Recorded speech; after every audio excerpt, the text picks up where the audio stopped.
I am. Okay.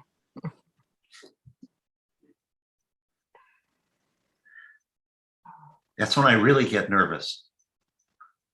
Yeah, it's one thing to prepare a talk. It's another thing to call the questions and answer them. Okay.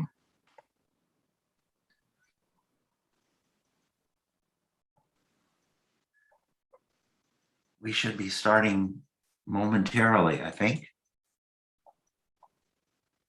Are we live now? I think we're live.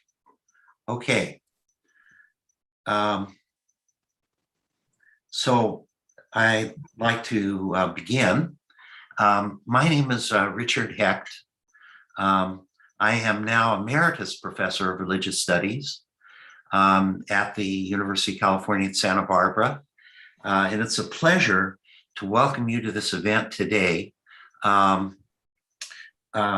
with a truly distinguished and global scholar. And before I introduce her, I'd like to say a word or two about this year because it's very special to us. We are starting today our 25th anniversary year of Taubman Symposia. And over the past 25 years, we've had more than 250 speakers, films, musical presentations, and dramas that have enriched the UCSB campus and the community of Santa Barbara and around it. And so this year is very special.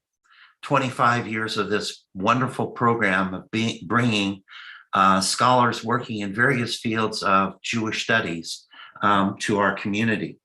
Later this year, we're going to have a presentation by Professor Sidra Dechoven Ezrahi from the Hebrew University, although she'll be speaking to us from the East Coast. That's on the 21st of November. And then in January, we'll have Ruth Bahar speaking to us on her new book, Letters from Cuba. And then we're going to have in February, Professor Nathaniel Deutsch and his colleague Michael Casper speaking to us on A Fortress in Brooklyn, Race, Real Estate, and the Making of Hasidic Williamsburg, which is their new book. And then in the spring quarter, we'll have a presentation by Philip Sands, president of English Penn, who will be a visiting professor in the law school at Harvard University, speaking on his two books, East-West Street, and also The Rat Line. That's in conjunction with Yom HaShoah. And then we'll end up with a return to a live event featuring two wonderful scholars on the 15th of May at Congregation B'nai B'rith. We'll have Professor Sarah Hammerschlag from the University of Chicago speaking on Emmanuel Levinas's lectures on Talmud, and then Wendy Zerler from the Hebrew Union College in New York speaking on S.Y. Agnon and Devorah Baron and their communication with one another around the idea of the large and the small in Jewish culture. In introducing Professor Esther Chazon, I want to thank especially the American Friends of the Hebrew University and Marilyn Simon Gersuk, who has been very, very helpful, and we're very grateful to her, and indeed the entire American Friends of the Hebrew University. If you'd like to learn more about the wonderful things that the American Friends of Hebrew University are doing, we have a slide that gives you Marilyn's phone number, her email, and also the website for the American Friends of the Hebrew University. Thank you, American Friends, for collaborating with the Taubman to present this extraordinary, I think, talk today on women in the community at Qumran.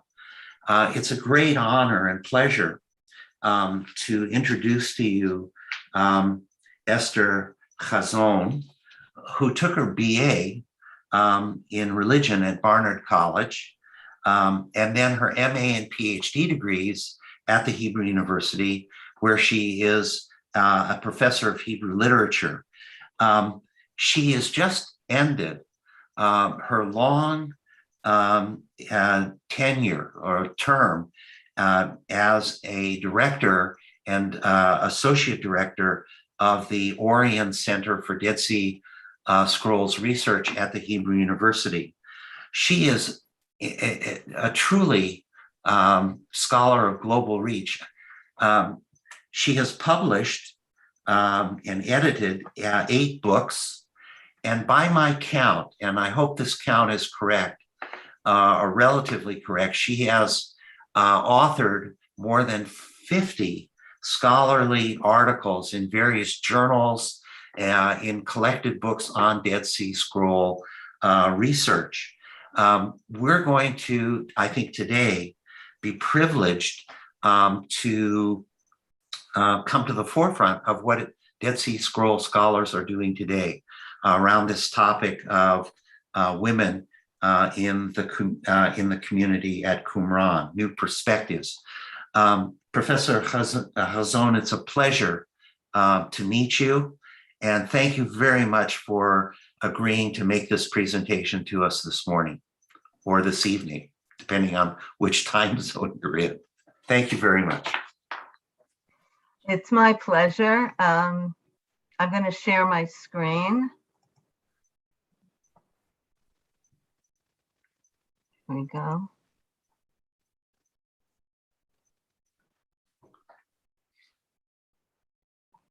There we go. So thank you for that introduction. It's a very high bar when you lay it out there, and I'll try to go over it well. So our topic today is women at the community at Qumran. But first, I want to also extend my thank you to the many people who were involved in organizing this symposium, Professor Richard Hecht and Dr. Mauve DeVoy from the University of California, Santa Barbara, at the American Friends of Hebrew University, where I started actually my first entree into Hebrew University in 1973-74, as junior year abroad, Marilyn Simon Gersak, and my colleague in Jerusalem, Francine Chazan, who was like the shadchanit between the various organizations. She's in the Department of Visitors and Outreach at Hebrew University, Jerusalem. So let's begin. I've read the title, you've heard the title, and it has at the end of it just a colon. I think a lot of people would put a question mark there. Women in the community at Qumran? Really? I mean, this was not only a non-issue, it wasn't a question, it was maybe the butt of a joke for the first 50 years of Qumran scholarship. But it's not the butt of a joke anymore. So we're going to first start at the beginning and understand why this was a non-issue, why it was a question mark for literally decades. And then we'll see how things changed, and I'll suggest how they changed and where we are today. So I move to my next slide. Here we are at the very, very beginning.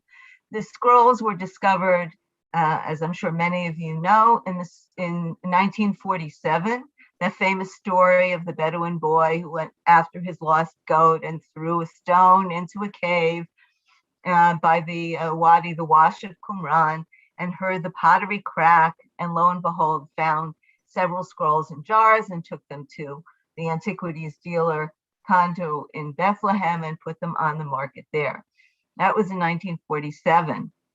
And on the fateful day of November 29th, 1947, the day of the UN partition vote for Palestine, Hebrew University professor Eliezer Lipa Sukenik actually made a trip to Bethlehem, authenticated the scrolls, and managed to purchase 3 scrolls for the Hebrew University: a copy of the biblical book of Isaiah, a copy of the Thanksgiving hymns, and a copy of the famous Scroll of the War of the Sons of Light against the Sons of Darkness. Well, very shortly after, within a month or so, fighting broke out, eventually the War of Independence, 1948, and the whole area then became part of Jordan. And there was no longer access to Israeli scholars, and the excavations were begun, concluded, and the first team was set up by two famous men. This is Lancaster Harding, who was then the chief inspector of the Department of Antiquities in Jordan, and Father Roland Deveau, who led the excavation with him from the École Biblique in East Jerusalem. Here is Father Deveau in the pantry. I'll talk a little bit later about the pantry and the communal dining room. But these are really very early classic pictures. And this is the first team seated around a little break. They worked very, very hard. There were wonderful pictures of them. We can notice right away certain things about this team. First of all, there are only 8 people on this team. Second of all, they're all men, middle age to older age men. This will also be important in understanding how the consensus, which I'll talk about in a minute, which excluded women from Qumran formed. And another point, which you can't see in this picture, but it is the case, as I kind of hinted at, all of the people around this table are also, they're also Christian scholars. They're biblical scholars, they're archaeologists. They were from the various schools of archaeology in the Old City. So the fact that we have, and a few of the scholars are also Christian clergymen, including a few monks, like Professor Father Roland Deveau from the Dominican school, from the École Biblique. And the point of reference of being biblical scholars, classicists, well-versed in classical texts, and Josephus and Philo and so forth, together with the point of reference of the desert monasteries that they were familiar with from the Byzantine period, really influenced that old view. And before I discuss how it changed and why it changed, I want to show you the extent to which it changed. And I'm going to do that with 2 texts. First, and these 2 texts are actually on the same scroll, the same leather scroll, the Rule of the Congregation. These are rule texts that lay out the bylaws of the community. This text, it talks about, among other things, the different ages, what age you start teaching someone in, what age they start service in the community in, and so forth. And at the age of 20, here we read, he must not approach a woman for sexual intercourse before he is fully 20 years old, when he knows right from wrong. The very next line, of course, I'm translating from the Hebrew, with an old set of glasses, was interpreted as meaning, from this time on, he may bear witness to the statutes of the law to take a place among the ranks for judgments. But as we'll soon see, the text does not say he may bear witness. The text actually says, with our new glasses, she tikabel, she shall bear witness against him about the precepts of the law to take a place among the ranks for judgments. Well, what happened was, it was impossible to imagine in the first decades of Qumran research that this community was also had women in it, and that not only it had women, but that it had women who could bear testimony. And so they said, well, the scribe must have made a mistake and he left out a yud beforehand. Well, I'm going to show you an actual picture now of the Rule of the Congregation. This is a digital image. I'll talk about the digital images a bit later. They're easier to read. They're not as pretty as the color images, but they're easier to read. And if you follow my arrow right across to the Hebrew, where I've outlined it in red for the women at Qumran, you can see that it actually has a taf and there's a word space before. So it was not a scribal error. It was a perception that this could not be right. The text could not possibly say that. So that's one big change, because now scholars accept what the text actually says, that this is a case of a woman's testimony against a man in a court, in a court of the council of the community. I'll give one more example. This is a color image. You can see infrared, right? And it's much more legible. We'll see another example of this kind of a difference a little bit later on. This is the community rule. It's 11 columns long, the community rule from Cave 1. Serach Hayachad, the group calls itself the Yachad, meaning together. And it lays down, again, the bylaws of the community. It deals with community issues, not with personal status or family or anything like that. It deals with the community look, the community meals, with the communal study, with the communal prayer, with an initiation process, with an annual covenant ceremony, and with going out into the wilderness, fulfilling the prophecy of Isaiah. And it has a penal code, which I'll also speak about a little bit later for those who don't follow the laws. And again, it was read as a text that spoke about an all-male celibate community. Not seeing any women. There are no women per se mentioned in the text, but guess what? There are no males per se mentioned in this text either. So now I'm going to read with you just one snippet of the text, which is very typical. In every place where there are 10 anashim, I'll translate in a minute, of the council of the Yachad, a quorum of 10, there shall be a priest among them, and then it talks about what they have to do. In every place where the 10 assemble, there shall be an ish, to study the law day and night, always one believing the other. This is a study community. And the many shall be on watch together for a third of each night, the first third, or maybe a different third of every night, to read the book, make judgments, and pray together. Almost any translation that you open of the rule of the community rule, Serach HaYachad, is going to translate ish as man and anashim as men. Yeah. But the terms in Hebrew are gender neutral. Ish simply means a person. There's a different way of designating a man, gever, okay? And anashim then is people, it's plural. It is a masculine plural form, but in Hebrew, when we address a mixed audience of men and women, we do it by using the masculine plural. So actually, this text seems to be the whole text, right? Because ish and anashim are the terms that are used throughout.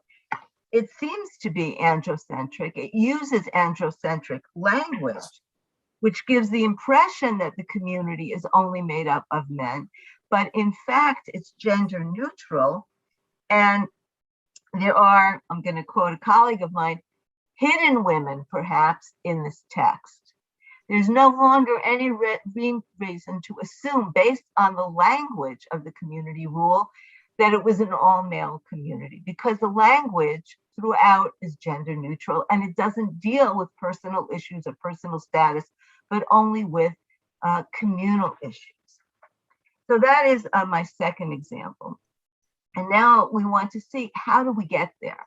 And I'm going to suggest that there were three main contributing factors to how we got to these new perspectives with these new pretty red glasses. The first is the changing of the guard, the new publication team. The second is what they produced in terms of the scrolls. And the third, of course, is archaeology. We can't have a talk on the scrolls without bringing in the archaeology. So you remember it was just a few moments ago when I showed you this picture. I cropped it to fit it into this slide of our 8 men seated around the table. The original team who formed that old consensus, which lasted for 50 plus years, of a community at Qumran, Biachad, that was all male and celibate. We saw already, I hinted, and more than hinted, pointed to the fact that we no longer completely buy that argument. So we're going to talk first about the changing of the guard. Well, just look at this picture, okay? This is the beginning of the work of the New Scrolls team. In 1991, the Israel Antiquities Authority finally said, enough. The old team was getting older. They weren't publishing fast enough. They weren't giving access. Now we're at the beginning of the, internet, that revolution of information, and a lot of public pressure is being brought to bear for open access to the Dead Sea Scrolls. And so finally, the Israel Antiquities Authority replaced the old editor, Professor John Strugnell from Harvard, and instead installed Professor Emmanuel Tov from the Hebrew University Bible Department as editor-in-chief. And Professor Tov did 2 things. He worked with the IAA to have a complete inventory and start a conservation project. And he started to build a new team. And this is just the beginning, right? Because it was expanded to 98 members. And I have to say, I was very privileged to be a member of this team and to not only publish some scrolls that weren't published before, but even to name a scroll, Time of Righteousness, which was very exciting. You can see here that also there are people of different ages. You have older scholars, you have younger scholars, and the flags represent the countries. You only see some of them here, but you can see the Israeli flag, and you can see the French flag and the Italian flag and the British flag, and I imagine the American flag and the Canadian flag are also somewhere in there. And so as soon as you have a more inclusive team, now you've got women, you've got men, you've got older, you've got younger, you've got Christians and Jews and experts in different fields, and new methodologies being brought to bear on the text, plus the ability to communicate with each other, both through symposia and also now through emails and so forth. We weren't yet at the stage where we had webinars and Zoom, but it was a faster communication, produced an amazing amount of material. And in fact, the completion of the publication project in 2010. And this is, I'm not going to go through everything, but this just gives you the numbers. 940 scrolls in the 11 Ks of Qumran. If you would have asked someone, in 1990, how many scrolls there are, they probably would have said 30. That's I asked that question, that's the response I get. No, 940. The first team produced only 7 volumes of the original publications, of the official publications, in 27 years. In the same amount of time, the new team produced 33 volumes. Okay. And again, this is because the expansion of the team and the inclusiveness of the team. We have focused on, as the original team, focused on the sectarian texts, which only make up 20 to 25% of the entire corpus, of the entire library. But in the library of this group are over 200 biblical scrolls.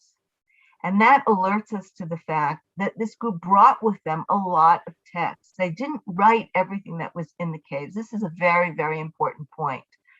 And almost half of the entire corpus is recovering lost Jewish works, most of which were not known before, certainly not in the original language.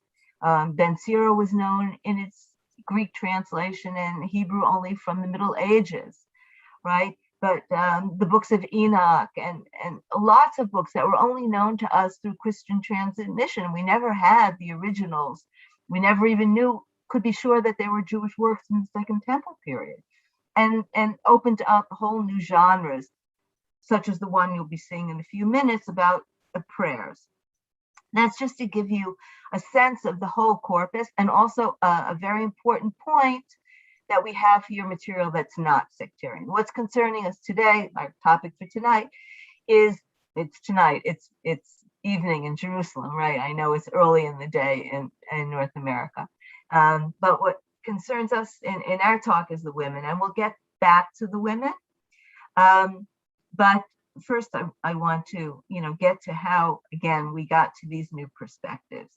And I'm going to now turn to what we're doing at the Orion Center, because this is our website. All of these come to drop-down menus with many, many options. Newly designed website. We were the first research institute in the entire world for Dead Sea Scrolls research, and the first to have a website, so it had to be redesigned. We had early on, a science and scrolls team, worked with forensic scientists and ancient DNA and the chemical analysis of the ink and the neutron analysis of the pottery. It was very, very exciting. And that work is ongoing, not necessarily at the center, but in other places. And we've always been responsible, continue to be responsible for all of the bibliography of the Dead Sea Scrolls. We publish it now online. It's completely searchable, and you're invited to open up the resources for scholars like the bibliography, but also for students, including high school students, and of course for the general public. We have a virtual Qumran tour. You'll see it coming down now. I'm going to stop this in a minute, which you can take with the chief archaeologist of Qumran today, and for quite a while, Professor Jody Magnus. So what we're doing at the center, what we've been doing since the very beginning, and it was established in 1995, just a few years after the first team was set up, we realized that how big the corpus was going to be. I mean, we were right down the hall from Professor Tobe and the Dead Sea Scrolls publication project. That was the hub of publication. And we became the hub for the interpretation, not just the interpretation of the individual documents. That's the work of the editors, which I will share with you in a minute. But the interpretation of how it all fits together for the community at Qumran, for similar communities, and not only that, but how it fits together with all that we know about Second Temple Judaism, and really at the turn of the millennium, early Christianity and early rabbinic literature, the classical sources, the archaeology, and so forth. I want to give you a sense of what it means to edit a text, okay? This is actually something that I started many, many years ago, but I had to use the old tools at first when I did it, and soon I'm going to show you what happens when you use digital tools. Think of this as a jigsaw puzzle, but you don't get to see what the picture is before you have to put it together. You have to figure out what the picture is. You can see here that there are fragments of different sizes and different shapes, and that really the scroll has darkened, and with the naked eye, it's very difficult to read the scroll. Pay attention here to this shape, which repeats itself here. As in a jigsaw puzzle, you want to look at similar shapes. The picture of the puzzle are the letters, obviously, which you can see are pretty hard to read. But we were very fortunate that already in the 1950s, there was a wonderful photographer who was already working with infrared. And so these are infrared photos. These aren't digital photos, but they're put on a digital canvas, and I'll explain that in a minute. Well, when I first started working with this scroll and others, back in the 90s, we used to use tracing paper and photographs to get to this, put together fragments of similar shapes. In the previous slide, you saw just this and just this. But by recognizing similar shapes, and actually with the digital canvas, being able to overlay them, we were able to put together two more fragments and get to another column of this text. And because we're now able to see that this is a bottom margin, we were able to put another little piece together. And this larger fragment and this smaller fragment, we were able to overlay and see that they come one after the other. So we work with shapes now with digital overlays, and of course also with the text. And the other thing we're able to do now digitally, and I'm working now with my postdoc, Dr. Michael Johnson, who's coming into his third year here in Jerusalem, is he can cut and paste. He's better at this than I am, but anyone really can do this, cut and paste the scribe's own letters to fill in. You see here, Amen, Amen, that's the end of one prayer. These are daily prayers for the days of the week. And it comes right before the title of the prayer for the fourth day of the week. Tefillah biyom haravi'i. We could fill in these letters here also, but it really wasn't necessary to understand what's going on here. In order to verify what this text could have been mean when we put it together, the two pieces together, we were able also here to come, because so much of the text is biblically based, to fill in the letters and get to lev lada'at, a heart to understand, lirot oznaim lishmoa, eyes to see and ears to hear. So the digital capabilities enable us really to confirm what we were able to do simply by hand, by tracing, and to go further with placing fragments, and also to test our reconstructions of words, not only of fragments. And that's the first stage. Actually, my granddaughter was asking me about this just the other day because they're studying this in school right now in 11th grade. That's the first stage. Until we do that, we can't figure out what the text is. Once we know what the text is, then we can start interpreting it. And this is just one of the 940 scrolls, right? So we've got a lot of work going at the Orion Center around the world, and a lot more still in store for us. Okay, I'm going to move on, and I'm going to move back to our topic of women at Qumran. I spoke about the first two factors that caused this major change in our perception and our perspective. The first was the change, that dramatic change of the team from 8 men around that table to 98 men, women, young, old, Jews, Christians, all working together to produce the publication of 940 Dead Sea Scrolls. So those were the two first factors, the team and the publication.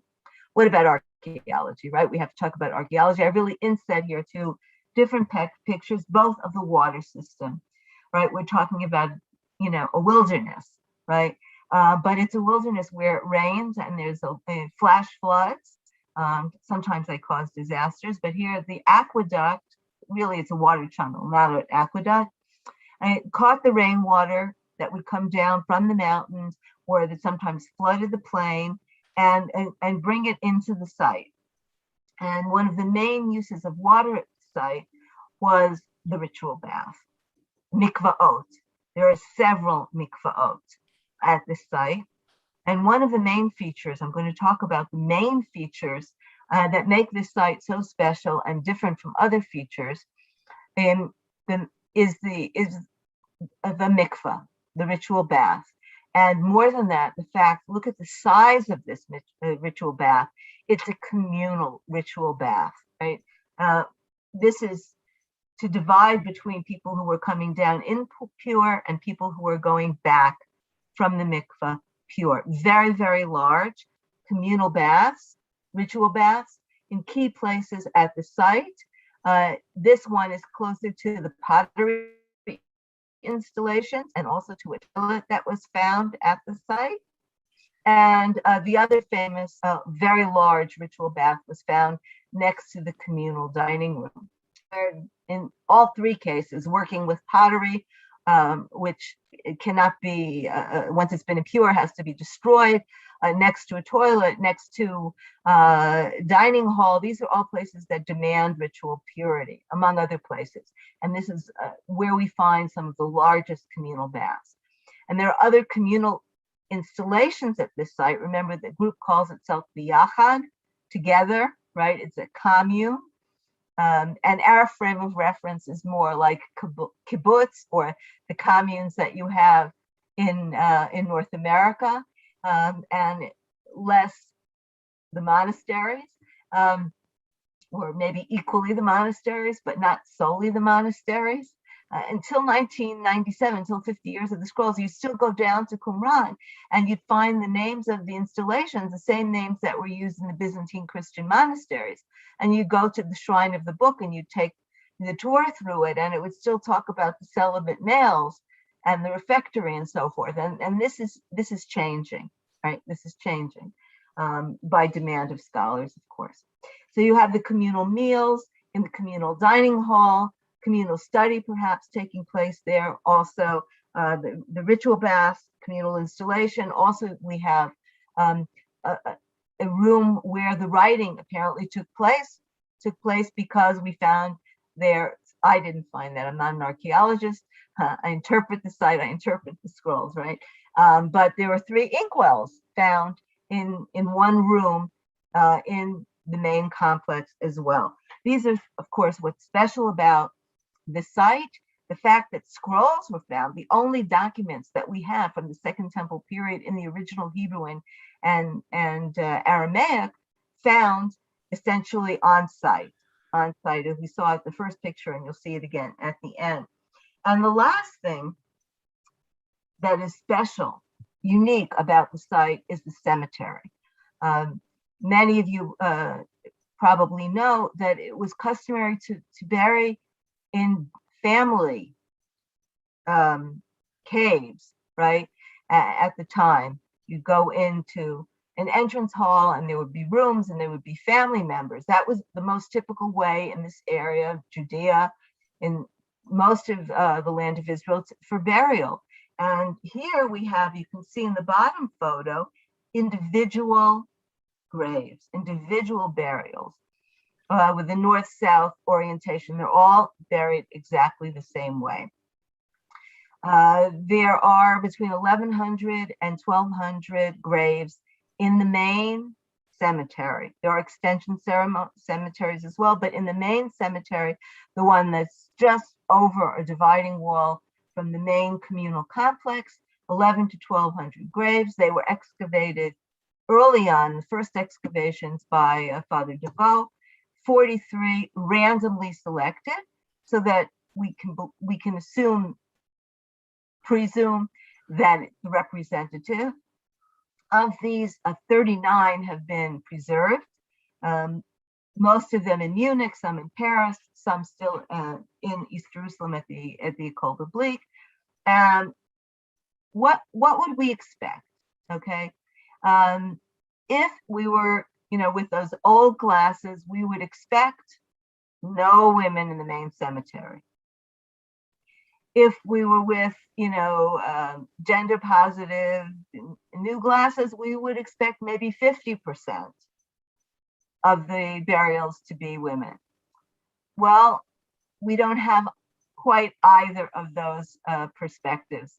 We have a new perspective, but it's not gender equality, I have to say. The facts are as follows. Of the 27 skeletons in the main cemetery, there are 3 female skeletons. Okay, and these have been re-examined. I talked about what's new. So they have been re-examined in the late 1990s, early 2000s. And there are 3 females in the cemetery, buried in this honorific way, alongside, dispersed among the males. Well, what are we going to do with these 3 females? How are we going to explain it? If we were only had that old pair of glasses, that old perspective, we would not pay attention. and we would just kind of write it off. We would ignore it. And that really was done for many decades because these skeletons were excavated back in the 1950s. Or we could, kind of joke about it. And that was done as late as the 50th anniversary conference that I can remember in 1997. Well, they were the cooks, the bottle washers, and the cleaners. And so I said, but, they're buried in the main cemetery with the men the same way. And then the response was, and it was sort of facetious, but maybe not. Well, there was a lot of cooking and cleaning to do. I don't buy that, and most scholars don't buy that anymore either, particularly since the monumental work of Professor Joni Magnus, which I will refer to in a minute. But besides this, what else does archaeology have to offer us in the realm of evidence for women at Qumran? Those are the numbers. I put them up there. Were there women at Qumran? Well, there are at least 11%, if we take 3 out of 27 as our Q. How many women in relation to men? Yes, there were more men, right? Were there children? Not in the main cemetery. There are some children in the extension cemeteries. I think that's an area that needs to be explored further. The texts in conjunction with the archaeology and what exactly is the status of those extension cemeteries. In addition, we have gendered what are called gendered objects, which are interesting because some of them were discovered early on. Some of them have been discovered in recent excavations. And just like the scrolls were not published right away, but for decades, that's also true of many of the early archaeological reports. So we have a comb. Now the combs are wooden, so they don't really survive so well. We're lucky that we have a comb from the first scroll cave, the first one that was discovered, cave 1. We have a spindle whorl. That's very important because we know from many texts, I talked about classical sources, not just Jewish sources, that this is the work primarily of Joan Taylor from King's College, London, that spindle whorl, spinning was a woman's profession, weaving a man's profession, but spinning, whether linen or wool, was making the threads was a woman's profession. So we have a spindle whorl. I couldn't fit all the pictures on, but we also have a number of beads, jewelry beads, 4 from the site, 3 from the caves. And pretty recently, a bronze bracelet was also found. So that we have some gendered objects as well. Again, not as many as we would expect if there was maybe not such a communal, semi-ascetic type of life. If there were 50% women, maybe we would have more. There's more representation in other sites in Judea, but we have enough to say we just cannot ignore this data. And if we put together gendered objects, modest amount, not a large amount, but they're there, and we put together the 3 women skeletons that we have out of the 27 that are excavated in the main cemetery, 11%, we'll come to the conclusion. This is Joni Magnus's conclusion in her book, The Archaeology of Qumran and the Dead Sea Scrolls, and her 2nd edition is just out now. And she will say that the archaeological evidence points, I'm quoting, to minimal female presence at Qumran. Minimal female presence. Okay, how are we going to parse that? How are we going to give that expression? Are we going to put the emphasis on, oh, it's only minimal, let's not take it into account? Or are we going to put the emphasis on the presence? Minimal, female, but yes, presence. This is how, interpretations and scholarly discussions go. Before I give you my take on it in my conclusion, I think we have time to just quickly look at 2 more texts to go back to the textual evidence. This is a text that was published in 1982, but it also was not given a lot of attention. in part because it's very fragmentary, more fragmentary than the other two texts that we saw so far.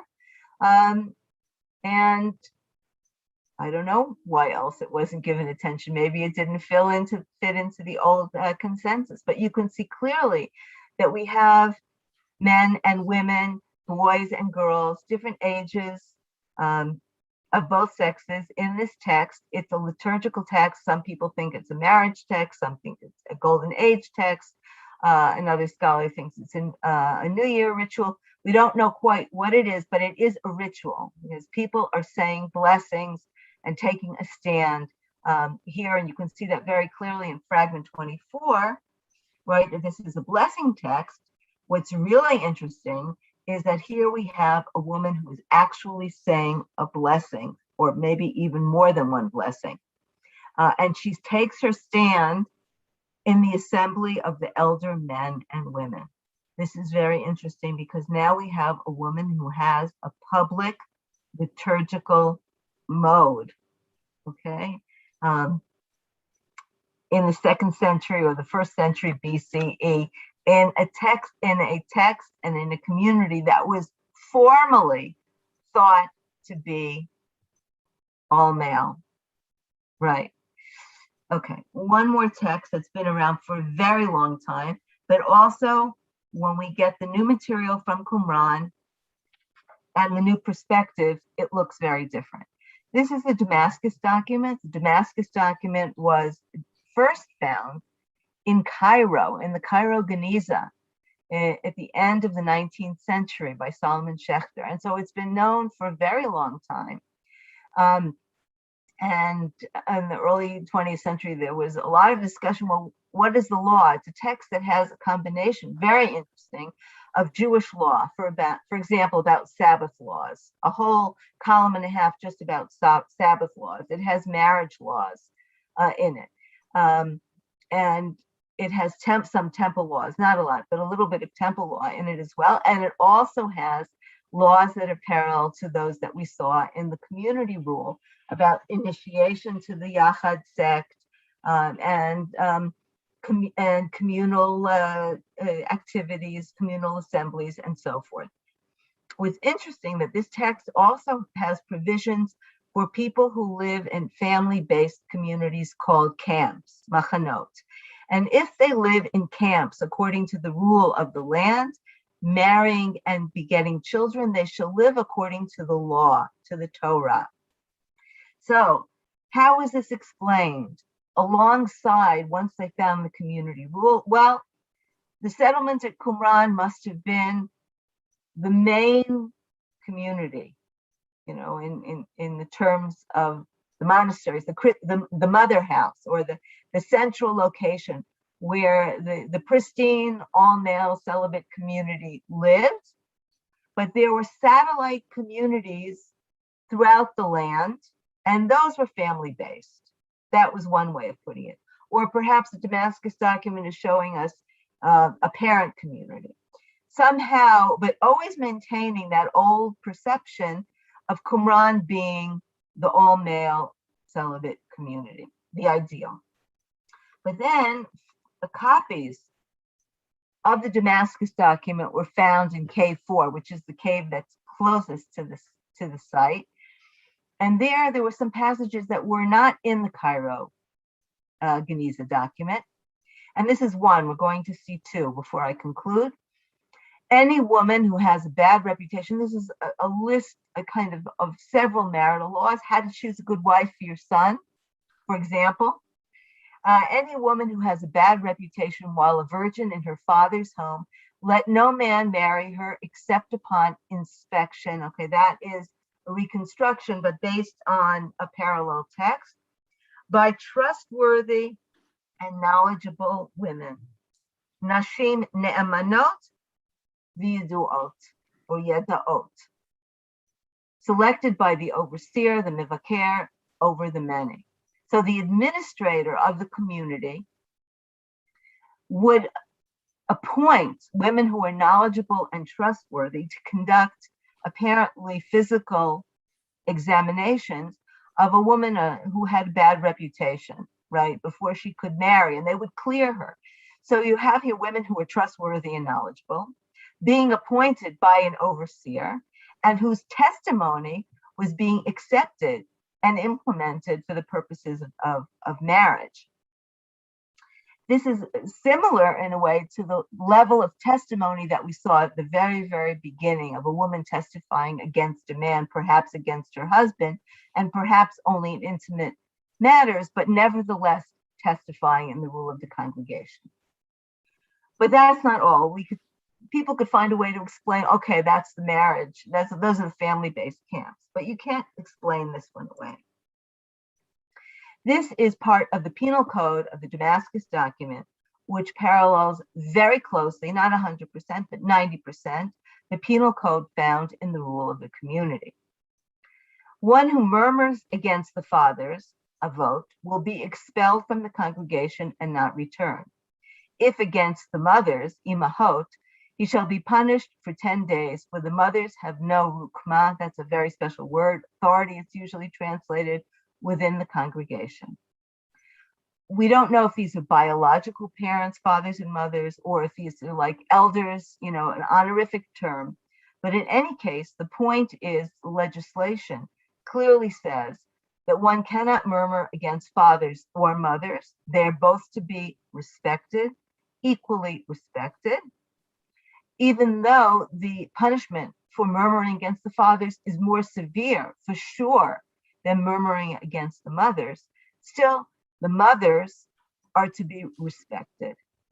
And it is an infraction of the code of the community, of the legal code of the community, to murmur against the mothers. So in the Damascus document now, from K4, women are not only to be respected, as we saw in this last text, but they also have some public functions. As we saw also in that text that we saw at the beginning, the rule of the congregation, where they were testifying before the council of the elders, and the text that we just saw, the ritual text, where women have a liturgical role. So now moving to my conclusion, my take, my new perspective, and I look forward to newer perspectives coming in the years to come. So what did we find? Minimal female presence in archaeology, but yes, a female presence both in the gendered objects and in the cemetery. Pervasive female presence in the sectarian scrolls and in sectarian Yachad communities, not only women as mothers and wives, but also trustworthy and knowledgeable women, women giving testimony to certain circumstances in public and their word being taken for important issues, judicial issues, marital issues in the Damascus document, and women even serving a liturgical function that we saw in the ritual text from Qumran. So my conclusion is there were at least some women who were Yachad members of honor, and members of authority. And we arrive at a new picture now that emerges of the Qumran Yachad community and perhaps other communities of the Yachad throughout Judea. And with that, I'll conclude my presentation. And thank you. Thank you very, very much, Professor Hazon, for this wonderful presentation, which gave us something of the history of the discovery at Qumran, something of the new dimensions of doing this kind of research, and then really a new vantage point to understand women in the Yachad community. I invite people to use our question and answer function, and we do have some questions. I'm going to read them if you don't mind. Do you want me to stop sharing my screen, or should I leave it on in case I need to refer to it? Why don't you stop sharing your screen so we can see you, I think, fully that way. Okay. So one question I think that's very interesting is from an anonymous attendee who writes, is there any specific reason there was a smaller percentage of women living at Qumran?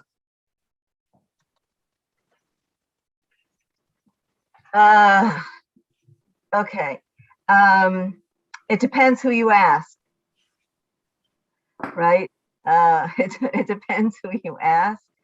I don't really know the reason, and I don't really want to subscribe to the reasons that have been given in a lot of the literature that's been written. Which is to say that, there were, exceptional women, or let's say I even have heard, I hesitate to say this because I don't want it to be the last word, so I'll go back to the exceptional women afterwards, that perhaps this was a way of explaining away that these were secondary burials. These were the, wives before men became members of the community, and that's why there are so few. But I don't like that explanation because, number one, we have absolutely no basis for it, either in the archaeology or in the text. And number two, because if we accept that explanation, we're not going to continue to look for an answer to that question that I would also like an answer to. I think we're kind of stuck with, right now, I'm stuck with the response that there were always exceptional women who became full members of this community and had positions of honor and authority. And I think taking the long view of Jewish history, now I'm thinking of rabbinic times, I'm thinking of medieval times and early modern times, and there were, even in an androcentric society, in rabbinic society, there were always exceptional women whose voices were heard and even whose legal opinions were respected. And so maybe that's an analogy, but this is just a speculation. And I would really love us to continue to search for an answer to that question. I want to see if I can put two questions together that have come from the same individual, Yoel Nesson.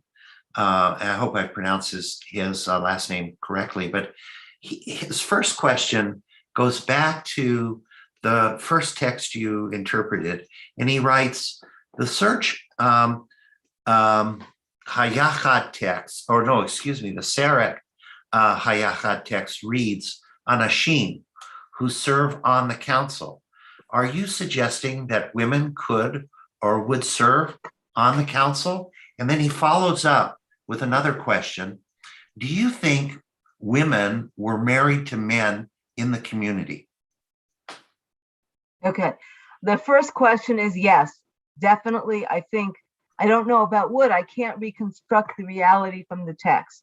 But based on the text, I would say absolutely. The text allows for the fact now for women to have served on the council, to be part of the council. Yes, it was a democratic council in the sense that maybe I should say a little bit about this. There's nightly sessions that we saw very briefly in that text. Every full member of the community spoke in order, but they were called on from the highest ranking to the lowest ranking. So yes, absolutely. I think given that all of the language in that text is gender neutral, I think it's possible that there were women members, full members, who also had a place in the council. I do think that's possible. And the second question related to that, Richard, could you remind me what the second question was related to that? Do you think the women were married to men in the community? I don't know.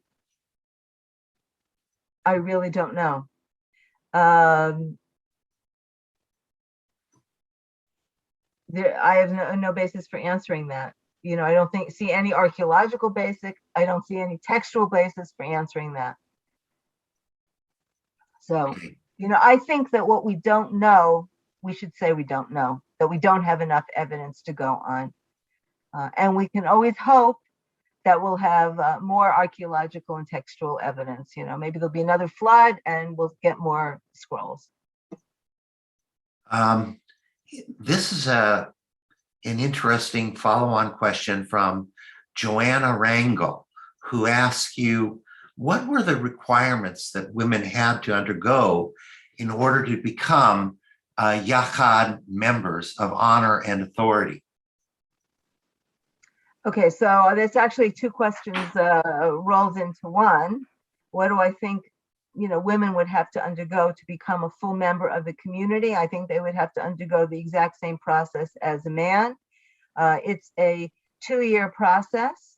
You have to first, pass a test both of intelligence and also of observance.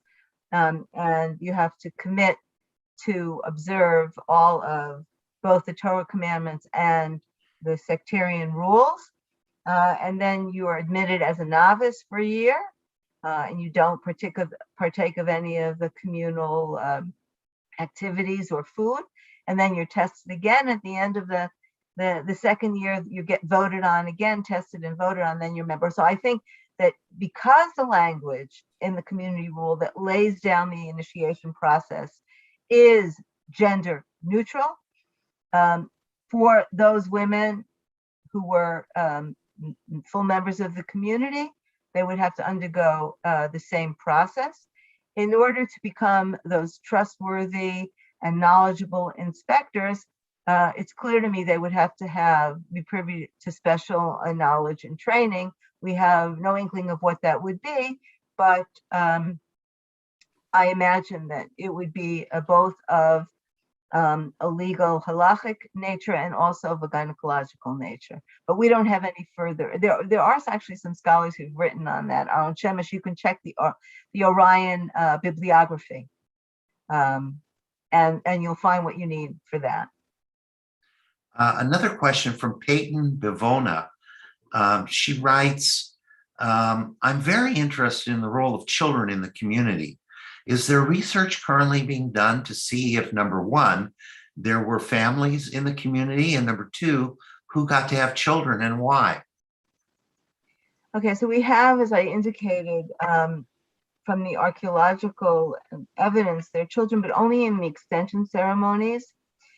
And the only evidence we have from children, this is also another area that I think needs to be further explored. The only evidence that we have for children, besides the extension cemeteries, which the archaeologists really need to work on that question specifically, to what extent are the northern and eastern extensions the same as the western? The southern is Bedouin. And in the rule of the congregation, I'm going to go back, that was the first text. It mentions children, as I said, of different ages. There is a scholarly debate, which is very much undergoing right now, about whether the rule of the congregation is a text for the present and a different community, a satellite community. There were other communities apparently, or whether it's an eschatological text. My colleague, I know I've spoken in this series, Larry Schiffman at NYU, thinks this is for the end of days, the text for the end of days. And there you definitely have children. And we saw that in the Damascus document, at least in the camps, they are family-based, and yes, there are children in those communities. Whether there were children on Qumran, I think really is going to hinge on where the archaeologists come down on the extension cemeteries. We're coming to the end of our time with you, and there's a very interesting question that I'm going to try to reshape as a kind of concluding question for our symposium this morning, and that question concerns the metaphor of the glasses that you use so effectively, the old glasses and the new glasses. And the question that I hope covers the question that Penny asked is, how would you characterize from a kind of a higher viewpoint how the older glasses looked at Qumran versus how we are looking at Qumran today, given all the new scholarship that the center is generating? Oh, that's good. That gives me an opportunity to give a synopsis of my talk, right? So clearly the old glasses were Qumran was an all-male celibate community, period. No women, no children. What is common to both the old and the new perspective is that this was a communal settlement, and often in the wilderness. That's a common point. The new perspective is regarding, I'll want to do it in two, two levels, at the textual level and the communal level, that there were somewhat women, number one, who were members of the community, full members of the community at Qumran, right? And a point that I didn't mention, but I hinted at, is that now because we have so many copies of the rule text, of the same rule text, with certain variations, and I mentioned the rule of the congregation, the rule of the community, and there are different versions of the Damascus document. So we think that it wasn't just the Yachad at Qumran, but there were Yachad communities elsewhere in Judea, and perhaps they had slightly different bylaws. The last point I want to make, which is less related to the women and more related to that pie chart that I showed, is that we now know that what we had really until the turn of our millennium, 2000, was really just the tip of the iceberg of the scrolls, and that what's really important, for the history of Judaism and Jewish history and the history of early Christianity, is that we've now recovered so much of a lost library of not just the Yachad, but of Jews throughout Judea in the Second Temple period. And that's very exciting. It's very exciting. To my mind, it's as exciting as the prospects of women being full members of the community at Qumran. Professor Chazon, thank you very much for this tremendously enlightening talk that you've given us this morning. It's really exciting, and there's been a kind of an explosion of questions that we haven't been able to get to. The first question going back to the story of the Bedouin shepherd boy who threw the stone into the cave, and then going to some very interesting, probably questions we can't really answer at this point, namely, how many more scrolls might there be out in that area of the Dead Sea? So this is very, very exciting, and I'd like to have Madden put this the slide up with the address of the American Friends of the Hebrew University.